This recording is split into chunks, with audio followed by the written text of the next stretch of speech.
Imagine this: you're standing on the edge of forever. The final reckoning is done. The scales have been balanced. Your record has been placed in your right hand. You made it.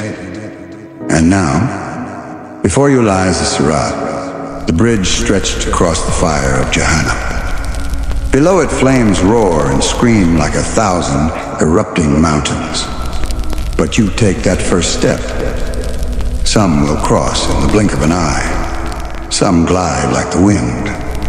Others crawl, trembling, clinging in fear.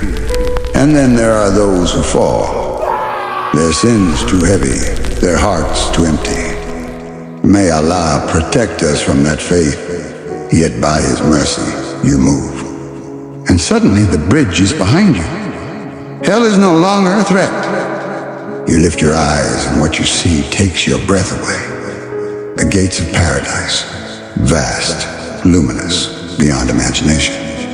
Not made of metal or stone, but woven from pure light. Their width spans the distance of a 40-year journey. And this isn't fantasy. This is the promise of the messenger of Allah. There are 8 gates. Each one bears a name given by Allah. Each one honors a path of devotion. The first, Babu Salah, for those who lived in prayer. The second, Babu Rayyan, for those who fasted with love and faith. The third, Babu Sadaqah, for those who gave when they had little. The fourth, Babu Jihad, for those who struggled sincerely for Allah's cause.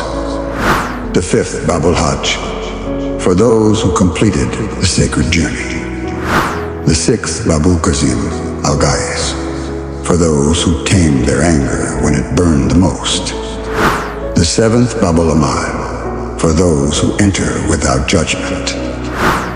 And the eighth, Babu Zikr, for those whose tongues never stopped remembering their Lord.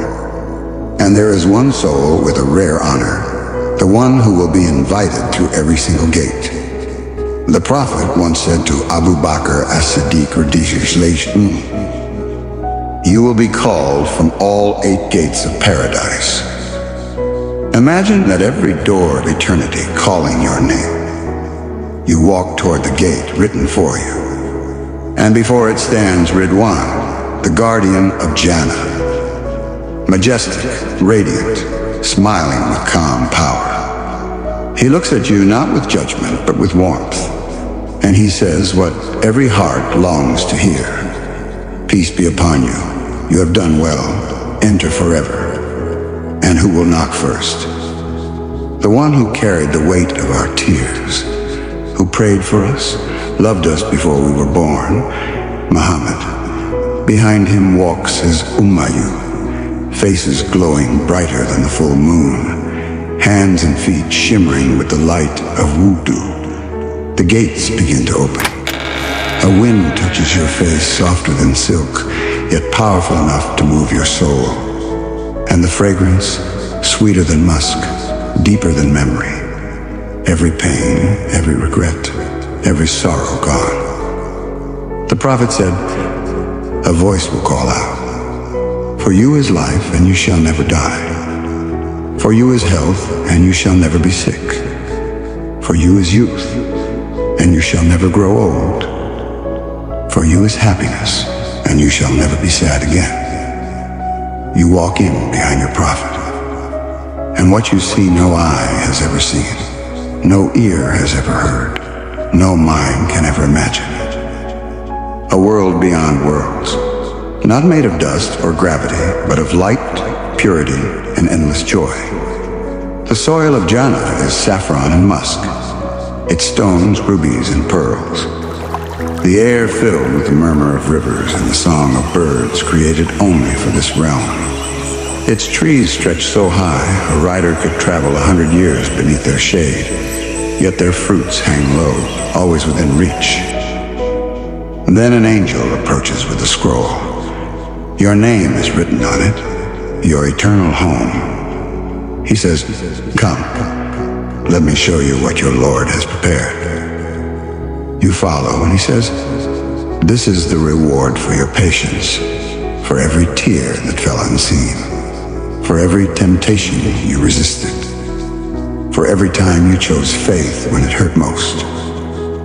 You stop your eyes widen. Before you stands a palace radiant, perfect, alive. Built by the hands of angels for you.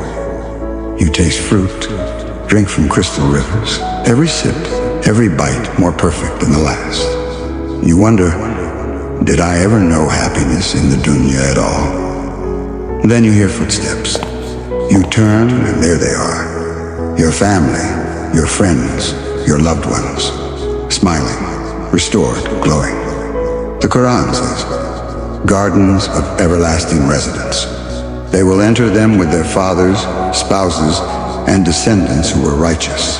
Surah Arad 13. And you realize every dua you made for them, every prayer whispered for reunion was heard.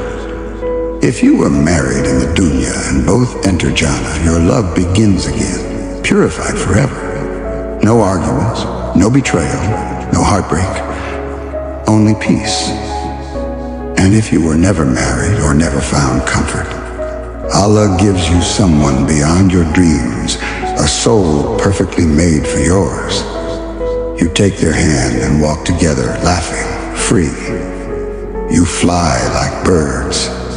You visit gardens, mountains, cities of light. You sit with prophets, talk with companions, meet the martyrs, and climb the levels of paradise, each more beautiful than the last. The prophet said, paradise has 100 levels. The distance between each is like that between the heavens and the earth. Bukhari. At the highest is Al-Firdaus, from which the rivers of paradise flow. Above it, the throne of Allah. There dwell the prophets, the truthful, the patient, and the children of believers. Those who died young will be cared for by Ibrahim Lilsum until they are reunited with their parents. You see your child running, laughing, saying, I waited for you. And you cry, but only tears of joy. The poor, the forgotten, the humble, they enter first, centuries before the wealthy, because they had less to answer for. More sincerity, more patience. Now they sit on thrones, their reward not gold, but honor. And no one envies another. In Jannah, hearts know no jealousy, only peace. You awaken in a bed of silk surrounded by light. Your friends appear through the breeze. You visit markets of beauty, not to buy, but to meet and rejoice. Time no longer exists, only freedom. You sit in gatherings of remembrance, speaking of the dunya like a distant dream. You say, can you believe we once cried over such small things? You meet Umar ibn al-Khattab, hear the story of Yusuf Lilsum from his own lips, and sit beside Maryam Lilsum in her garden. And you walk beside the Prophet Muhammad, and he knows your name. Then comes the greatest moment of all. A call echoes through paradise. You have a promise with your Lord. The people ask, what promise? Has he not granted us everything? Then the veil's lifted, and the believers gaze upon Allah. The light of his face, brighter than countless suns, yet softer than mercy itself. And every blessing of paradise fades before that sight. The Prophet said, you will see your Lord as clearly as you see the full moon on a clear night. Allah speaks to you by name. He reminds you, I saw you when you were patient. I saw you when you forgave. I saw you when you gave, expecting nothing in return. I am pleased with you now, and I will never be displeased with you again. And that's it. No fear, no pain, no end. You will live and never die. You will be whole and never broken. You will be young and never grow old. You will be happy forever. This is true success, not fame, not fortune, but being near the one who created you, loved you, and never let you go. And this is forever. If this story touched your heart, don't let it fade. Like this video, share it, and subscribe to Religious Storytelling TV. Together, let's remind the world what we're really living for. The eternal home, Jannah.